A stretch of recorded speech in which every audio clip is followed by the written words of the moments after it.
আসসালামু আলাইকুম রহমতুল্লাহি ওবরকাতুহু। সম্মানিত দর্শক, ডক্টর মোহাম্মদ ইউনূসের অতি সাম্প্রতিক একটি বক্তব্য বাংলাদেশে এখন রীতিমতো আতঙ্ক তৈরি করে ফেলেছে। তিনি বিমান বাহিনীর একটি অনুষ্ঠানে অতিথির বা প্রধান অতিথির বক্তব্য দিতে গিয়ে যে শব্দমালাগুলো উচ্চারণ করেছেন, এটি বাংলাদেশের রাষ্ট্র ক্ষমতা ইতিপূর্বে কেউ কখনো উচ্চারণ করেননি। সেই দিক থেকে যদি সাহস বলেন, শক্তি বলেন, ইতিবাচক দিক বলেন, এটি একটি অনন্য শব্দ। আর তার এই বক্তব্যের দ্বারা যদি অনাগত দিনে বা আগামীতে কোনো বিপদ দিয়ে আসে, আমরা একটি যুদ্ধের মধ্যে জড়িয়ে পড়ি, কিংবা দেশি বিদেশি চক্রান্তের যে ঘোর অমানিসা, এটি আমাদেরকে চারিদিক থেকে, তার জন্য কিন্তু ডক্টর মোহাম্মদ ইউনূসের এই যে বক্তব্যটি, এটি একটি ঐতিহাসিক দলিল হয়ে থাকবে।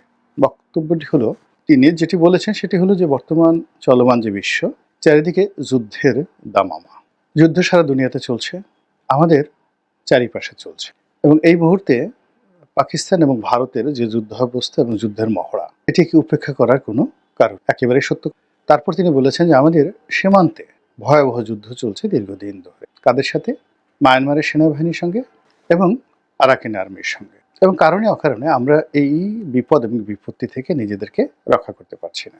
মায়ানমারের অভ্যন্তরীণ এই গোলযোগের কারণে বাংলাদেশে এখন প্রায় 15 লক্ষ রোহিঙ্গা এসেছে।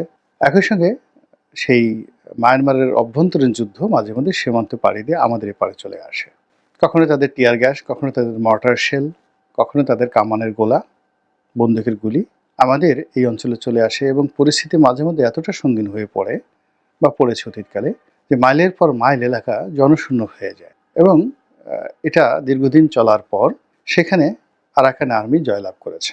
আরাকান আর্মি জয়লাভ করার পরে তাদের হাতে বহু যে মায়ানমারের যে সামরিক জান্তা, তারা গ্রেপ্তার হয়েছে। আর বহু সংখ্যক, কয়েক হাজার সেই যে তাদের যে জান্তার বর্ডার গার্ড, সিকিউরিটি ফোর্স বা বর্ডার পুলিশ বলা হয় তাদেরকে, তারা প্রাণ ভয়ে বাংলাদেশে পালিয়ে এসেছে, আত্মসমর্পণ করেছে, এবং আমাদের সেনাবাহিনী তাদেরকে গ্রহণ করতে বাধ্য হয়েছে, এবং পরবর্তীতে আবার মায়ানমার সরকার জাহাজে করে তাদেরকে নিরাপদে বাংলাদেশ থেকে নিয়ে গেছে। এই গেল এক। 2 নম্বর হলো যে আরাকান আর্মি তারা দীর্ঘদিন বাংলাদেশের সীমান্তে তারা বলতে গেলে অবাধ বিচরণ করেছে এবং এখনো করে যাচ্ছে। এবং এই কয়েকদিন আগে দেখা গেল যে বাংলাদেশের অভ্যন্তরে প্রায় 10 কিলোমিটার ভিতরে তারা ঢুকে গেছে, এবং এখানে তারা স্থানীয় তাদের যারা বন্ধু রয়েছে পাহাড়ি সম্প্রদায়, তাদের সঙ্গে একটি সামাজিক অনুষ্ঠানে নাচ গান করে, আনন্দ ফুর্তি করে, মদ খেয়ে তারা যে উল্লাস নৃত্য করেছে, সেই দৃশ্য সামাজিক মাধ্যমে রীতিমতো ভাইরাল হয়ে পড়েছে। এর বাইরে তাদের আরেকটি অংশ, অর্থাৎ আরাকান আর্মি আরাকানে যে বিদ্রোহ করছে, তার বাইরে কুকি চীন বিদ্রোহী রয়েছে, ওখানে একটা চীন প্রদেশ রয়েছে, সেখানে প্রধানত খ্রিস্টান সম্প্রদায়। সেই কুকি চীন বিদ্রোহীদের একটা বিরাট মদতপুষ্ট গোষ্ঠী, তারা বাংলাদেশের সীমানায় বসে তারা যুদ্ধ করছে। বিশেষ করে বাংলাদেশের যে একটা উপজেলা, সীমান্তবর্তী একটা উপজেলা, বান্দরবান জেলার, সেই উপজেলার গহীন অরণ্যটা সেই কুকি চীন বিদ্রোহীদের দখলে। এবং বিভিন্ন সূত্রে যেটি জানা গিয়েছে যে অলমোস্ট প্রায় 5,000 কুকি চীন বিদ্রোহী বা যোদ্ধা, সশস্ত্র যোদ্ধা, নিয়মিত যোদ্ধা, যারা কুকি চীন বিদ্রোহীদের যে সেন্ট্রাল কমান্ড, সেখান থেকে প্রতি মাসে যে নির্দিষ্ট বেতন এবং ভাতা তারা পাচ্ছে, পোশাক পাচ্ছে এবং অস্ত্র পাচ্ছে। সেই অস্ত্র পেয়ে বাংলাদেশের গহীন অরণ্যে বসে তারা সেই যে পুরো সীমান্ত, সেই সীমান্তটি মূলত তারাই নিয়ন্ত্রণ করছেন। এরকম একটি ভয়াবহ অবস্থা। সেই ভয়াবহ অবস্থার মধ্যে আমরা সেই যে গত কয়েক বছর ধরে, এটি 1-2 দিন নয়, বহু বছর ধরে এই বিপদ বিপত্তির মধ্যে এসে আজকের এই অবস্থানে এসে এখন রীতিমতো একটা যুদ্ধ অবস্থায় পড়ে গেছি। এটাকে ইতিবাচক ভাবে যদি আপনি বর্ণনা করেন, তো সেক্ষেত্রে এরকম যখন প্রলয় চলছে, তখন ঘুমিয়ে থাকার মতো নির্বুদ্ধিতা আর হয় না। এর প্রেক্ষিতে ডক্টর মোহাম্মদ ইউনূস বলছেন যে আমাদের যুদ্ধের প্রস্তুতি থাকা আবশ্যক, যুদ্ধের প্রস্তুতি থাকা দরকার, বাঞ্ছনীয়। ভালো কথা। তো এই কথা নিয়ে এই মুহূর্তে প্রশংসা হচ্ছে, তার সঙ্গে সঙ্গে আবার আতঙ্ক ছড়িয়ে পড়েছে। আতঙ্ক ছড়িয়ে পড়েছে এই কারণে যে আমরা যে কেবলই মাত্র এই সমস্যাগুলো বললাম, এই সমস্যার বাইরে আরও কতগুলো নতুন সমস্যা। সেই সমস্যাটা হলো যে আমাদের চিকেন নেক, শিলিগুড়ি করিডোর, এই এলাকাতে ঠিক বাংলাদেশ সীমানার ওপারে ভারতের যে শিলিগুড়ি রয়েছে, সেখানে যে সামরিক তাদের যে মহড়া, সেখানে প্রায় 40,000 সৈন্যের সমাবেশের খবর বিভিন্ন মাধ্যম থেকে জানা যাচ্ছে। অস্ত্র, গোলা বারুদ, যুদ্ধ বিমান, ড্রোন, তারপরে স্বল্প পাল্লার কামান, ক্ষেপণাস্ত্র এসব নিয়ে ভারতীয় বাহিনী অপেক্ষা করছে, যার একমাত্র প্রতিদ্বন্দ্বী বাংলাদেশ। আবার আমরা ওই খবরের বিপরীতে যেটা শুনছি যে আমরা ওই চিকেন নেকের কাছাকাছি যে একটা ব্রিটিশ জমানার পরিত্যক্ত এয়ারপোর্ট, অনেক বড় এয়ারপোর্ট, যেটা ব্রিটিশ জমানাতে ওটা তৈরি করা হয়েছিল, সৈয়দপুর এয়ারপোর্ট। এবং সেই এয়ারপোর্টটিকে আমরা আবার নতুন করে এটিকে একটি সামরিক ঘাঁটিতে রূপান্তর করার জন্য চেষ্টা করছি, এবং এই কাজটি আমরা করছি চীনের সাহায্য নিয়ে, এবং চীনকে এই কাজটি দেওয়া হবে। হয়েছে কি হয়নি সেটা পরের কথা নয়, বাট এটি নিয়ে আলাপ আলোচনা। ফলে আপনি চিন্তা করুন যে পুরো উত্তরবঙ্গ, রংপুর, দিনাজপুর, ঠাকুরগাঁও, নীলফামারী, কুড়িগ্রাম থেকে শুরু করে বিস্তীর্ণ এলাকা নিয়ে আমরা আতঙ্কের মধ্যে আছি। এরপরে চিন্তা করুন যে আর একটু নিচে নামুন, অর্থাৎ উত্তরবঙ্গ থেকে আর একটু নিচে নামুন। নিচে নেমে যে জায়গাটা, অর্থাৎ ব্রহ্মপুত্র নদী যেখান দিয়ে ঢুকেছে তার পরে গিয়ে আপনি সেই চট্টগ্রাম, পার্বত্য চট্টগ্রাম, একেবারে সেই ফেনী নদী পর্যন্ত, নোয়াখালী ফেনী নদী পর্যন্ত, এই জায়গাটিকে যে ক্ষুদ্র একটা পরিসরে আমরা যেটাকে বলা হয় বাংলাদেশের ফেনী চিকেন নেক, এখানেও ভারতীয় সৈন্যদের হামলা নিয়ে আমরা আতঙ্ক অনুভব করছি, আর আমাদের হামলা নিয়ে ভারত কিন্তু আতঙ্ক অনুভব করছে। এটাই হলো রূঢ় বাস্তবতা। তো সেক্ষেত্রে আমরা দুটো শক্তিশালী রাষ্ট্রীয়ভাবে, অর্থাৎ ভারত সরকার এবং মায়ানমার সরকার, যাদের সামরিক কর্তৃত্ব, সামরিক বাহিনীর যে ক্ষমতা, তার কাছে আমরা আসলে কিছুই না। আমরা তাদের বিরুদ্ধে গেরিলা যুদ্ধ করতে পারবো, জনযুদ্ধ করতে পারবো। আমাদের অবস্থা হয়তো কাশ্মীরের মতো হবে, হয়তো গাজার মতো হবে, হয়তো ফিলিস্তিনের মতো হবে, কিন্তু তাদের সঙ্গে ঠিক ইউক্রেন যেভাবে যুদ্ধ করছে ওভাবে যুদ্ধ করার মতো অবস্থা আমাদের নেই। আমাদের ওই ধরনের কৌশলগত পার্টনার বা বন্ধু এখন পর্যন্ত তৈরি হয়নি। এবং সেই অবস্থাতে যুদ্ধের প্রস্তুতি, আমরা কি যুদ্ধের প্রস্তুতি নেব, যেখানে আমাদের সেই যেটা শোনা কথা যে বিগত আমলে সেনাবাহিনীকে অবদমিত করতে করতে এমন অবস্থা করা হয়েছে যে সেনাবাহিনীকে নিয়মিত গোলা বারুদ সরবরাহ করা হতো না, এবং তাদের যে শীতকালীন মহড়া, গ্রীষ্মকালীন মহড়া নয়, শীতকালে তারা যে মহড়া দেয় সেই মহড়াটাকেও সীমাবদ্ধ করা হয়েছিল।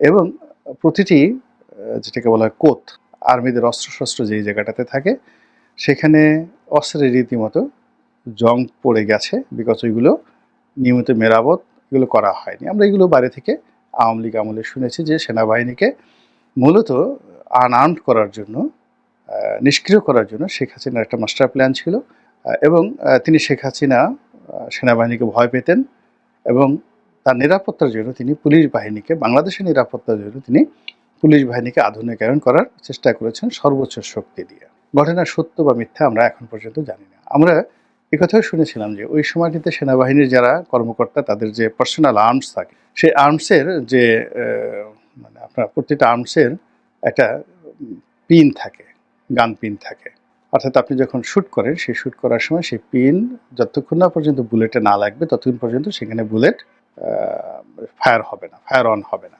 এখন শোনা কথা যে সেনাবাহিনীর কর্মকর্তাদের যে আর্মসগুলো রয়েছে সেই আর্মসের যে পিনগুলো, সেই পিনগুলো খুলে নেওয়া হয়েছে। সত্য মিথ্যা আমরা জানি না, কিন্তু শেখ হাসিনার জমানার শেষ 10 বছরে আমরা এই ধরনের কথা অহরহ শুনেছি। এখন এই বিষয়গুলো যারা সংশ্লিষ্ট সেনা কর্মকর্তা তারা জানেন। যদি ঘটনার সত্য হয় তাহলে এই যে 2 লক্ষ যদি সৈন্য থাকেন, তাদের যে 2 লক্ষ পার্সোনাল আর্মস রয়েছে, এই পার্সোনাল আর্মসের এই পিনগুলো ঠিক করতে কয় বছর সময় লাগবে, তারপরে এগুলো মেরামত করতে কত সময় লাগবে, আর যেগুলো আর্টিলারির যেগুলো ধরেন কামান থেকে শুরু করে অন্যান্য যে সকল গোলাবারুদ রয়েছে সেগুলোর মজুদের অবস্থা কী, সেগুলোর পাইপলাইন কোন অবস্থাতে আছে, বা বঙ্গোপসাগরে আমাদের কতটুকু কর্তৃত্ব রয়েছে। যেমন চীন থেকে যদি সামরিক সাহায্য আসে, আমেরিকা থেকে যদি সামরিক সাহায্য আসে, তুরস্ক থেকে যদি আসে, সেটা বঙ্গোপসাগরে আমাদের জলসীমায় ঢোকার আগে সেটা নিরাপত্তা কে দেবে? ওখানে ভারতের কর্তৃত্ব বেশি না চীনের কর্তৃত্ব বেশি, নাকি পাকিস্তানের ওখানে কোনো কর্তৃত্ব আছে? এই বিষয়গুলো না নিয়ে আমরা যুদ্ধের প্রস্তুতি নেব কাদের বিরুদ্ধে? মায়ানমারের বিরুদ্ধে, ভারতের বিরুদ্ধে, নাকি আমার নিজের দেশের জনগণের বিরুদ্ধে? এই বিষয়গুলো নিয়ে কিন্তু নিদারুণ বিতর্ক হচ্ছে।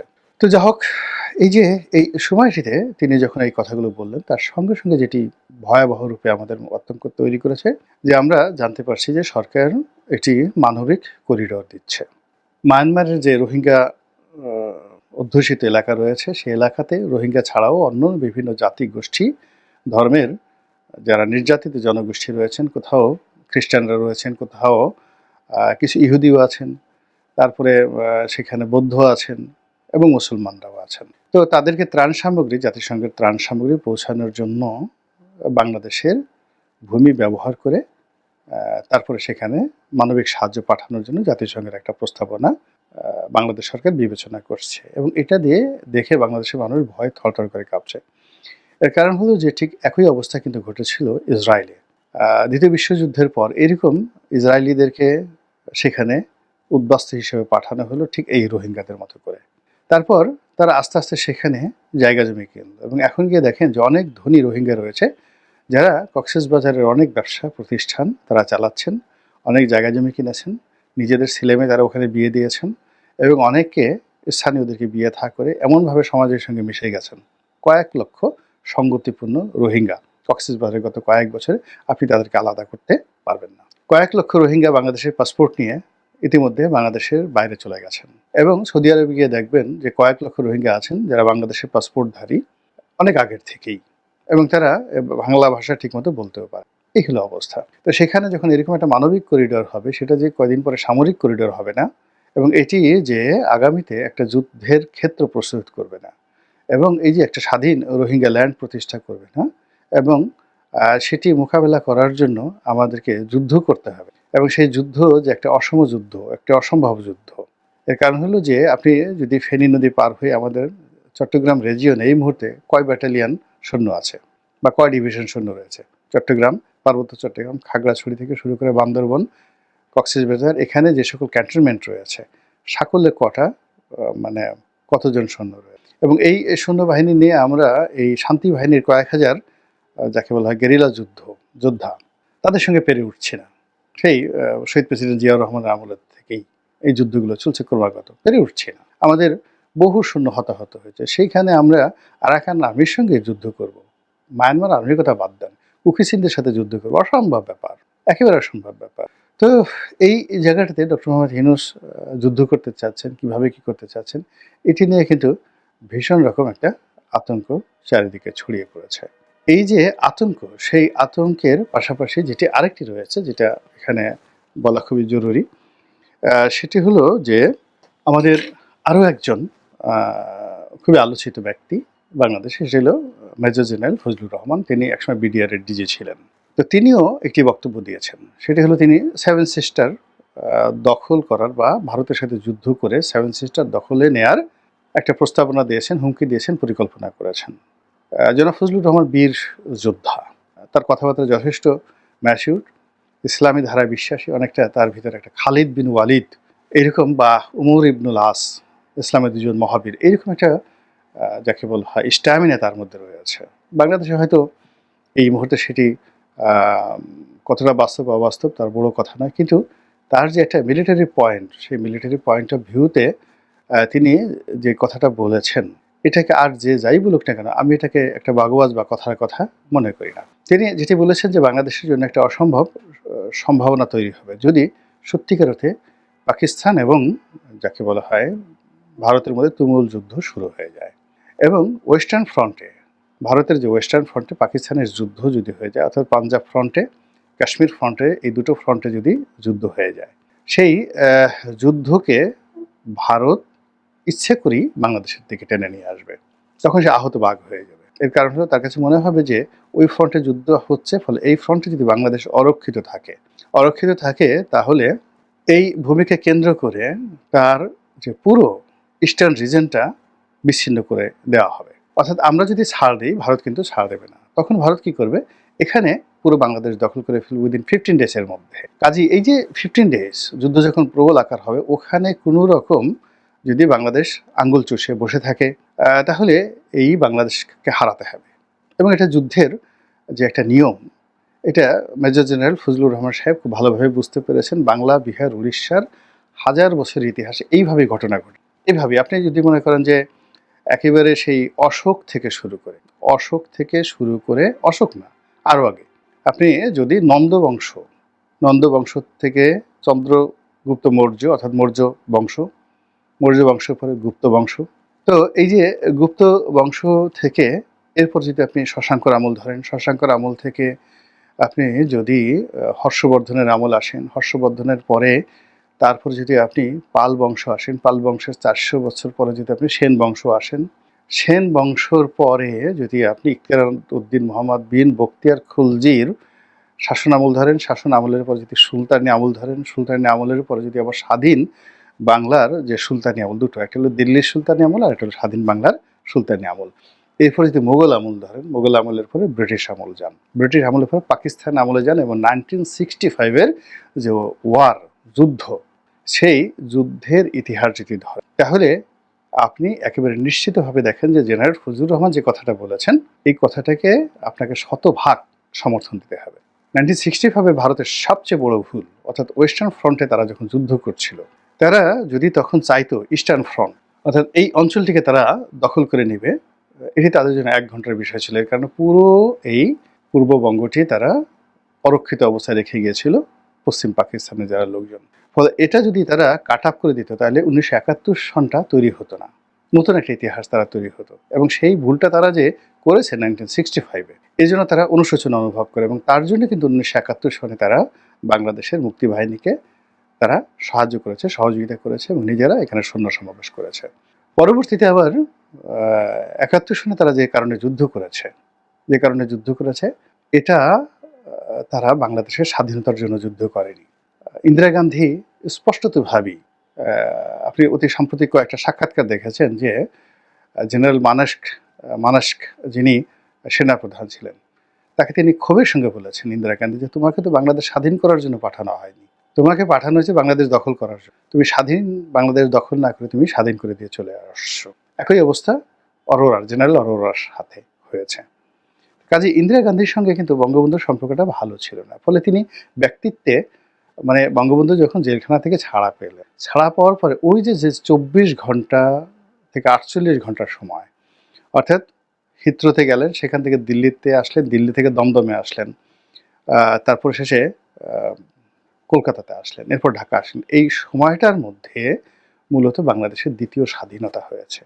ওই সময়টাতে বঙ্গবন্ধুর সঙ্গে মূলত ইন্দিরা গান্ধী কূটনৈতিক দক্ষতায় পেরে ওঠেননি, ব্যক্তিত্বে পেরে ওঠেননি, নেতৃত্বের গুণাবলীতে পেরে ওঠেননি, কিন্তু তাদের যে মাস্টার প্ল্যান ছিল সেটা হলো টু অকুপাই বাংলাদেশ। এবং সেই জিনিসটি তারা আবার যখন একটা সুযোগ আসবে, এই যে এখন যে সুযোগ আসবে, তারা সেটা হাড়ে হাড়ে গ্রহণ করবে, 1 সেকেন্ডও সুযোগ দেবে না। এই কথাটা জেনারেল ফজলুর রহমান সাহেব কিন্তু বলেছেন। তো কাজেই মূল ব্যাপার হলো যে আমরা কি করব বা না করব। আজকের এই যে আমার এই বক্তব্যটা আমার গা কাটা দিচ্ছে, আল্লাহ না করুক যদি এরকম ঘটনা ঘটে যে এটা একটা ইতিহাস হয়ে থাকবে। এবং সেক্ষেত্রে ধরুন ফজলুর রহমান সাহেব প্রথম বললেন, দ্বিতীয় আমি বললাম সাধারণ মানুষের মধ্যে, আর ডক্টর মোহাম্মদ ইউনূসও যুদ্ধ প্রস্তুতির কথা বলেছেন। তো কাজেই এটা নিয়ে আপনারা কি করবেন, কি চিন্তা করবেন, সামরিক বাহিনী কি করবেন, এটা তাদের ব্যাপার। বাট আমাদের কাছে যতটুকু যেটা মনে হয়েছে, দিস ইজ দ্য টাইম, যেটা আঙ্গুল চুষে বসে থাকার সময় নয়। দিস ইজ দ্য টাইম যেখানে কালক্ষেপণ করার সময় নেই, পূর্ণ প্রস্তুতি নিয়ে থাকতে হবে। যে কোনো পরিস্থিতিতে আমরা 24 ঘন্টা থেকে 48 ঘন্টা সময় পাবো, অনলি 48 ঘন্টা। আমাদের ভূমি আমাদের থাকবে, নচেত আমরা ভূমি হারিয়ে ফেলবো। আল্লাহ আমাদের সবাইকে হেদায়েত দান করুন এবং হেফাজত করুন। আসসালামু আলাইকুম ওয়া রাহমাতুল্লাহি